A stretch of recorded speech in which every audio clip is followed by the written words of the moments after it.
петия си рожден ден и защото празнуваме петия си рожден ден, искахме да направим нещо много по-различно. И се сетихме за всички важни хора, за много важни хора, които са били в нашето детство и които все още са важни за всички деца днес.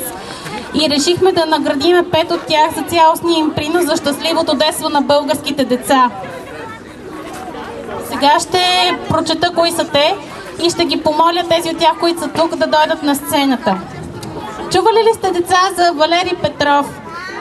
Да, всички, разбира се, сме пораснали с него. Валери Петров получава награда за цялостен принос за щастливото детство на българските деца.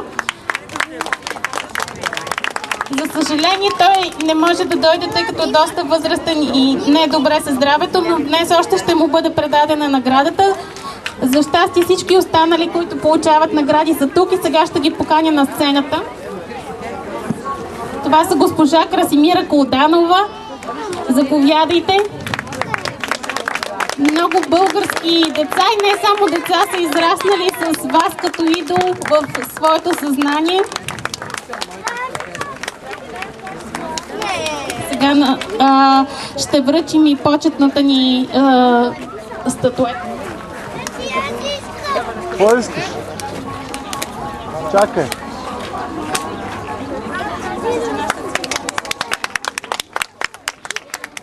Ето микрофон, ако сте запяли. Не така. Благодаря много, много мила инициатива. Обичам децата, работя с тях, уча ги да танцуват, да обичат танца, да обичат красотата, да обичат класическата музика, класическия балет, да станат добри. Танца прави хората по-добри и по-щастливи. Всичко хубаво, весел празник. Благодаря. Аплодисменти за Красимира Колданова. Един човек, чийто глас беше първото нещо, което си спомням от моето детство и чийто глас всички свързваме най-вече с Сънчо, но освен това с много други театрални изяви, детски и не само, госпожа Слава Рачева. Аплодисменти за Слава Рачева! Пляскайте, пляскайте всички деца! Заповядайте! Много ви приятно!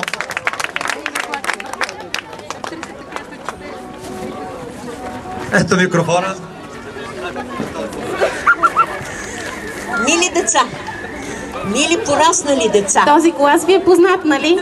майки и татковци, щастлива съм, че и днеска съм сред вас, както и бях вчера сред много ваши другарчета.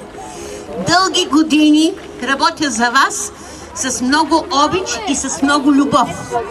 Имам едно пожелание за всички вас, които сега растете, за вашите другарчета, за вашите братя и сестри.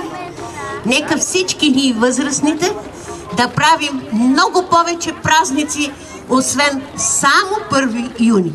Да сте живи и здрави, да обичаме децата, така както сме ги обичали до сега и още повече.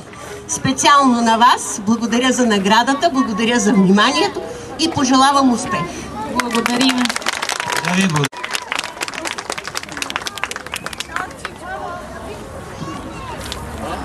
Много благодаря за тази хубава награда и пожелавам на всички деца, като пораснат, да получат такива награди.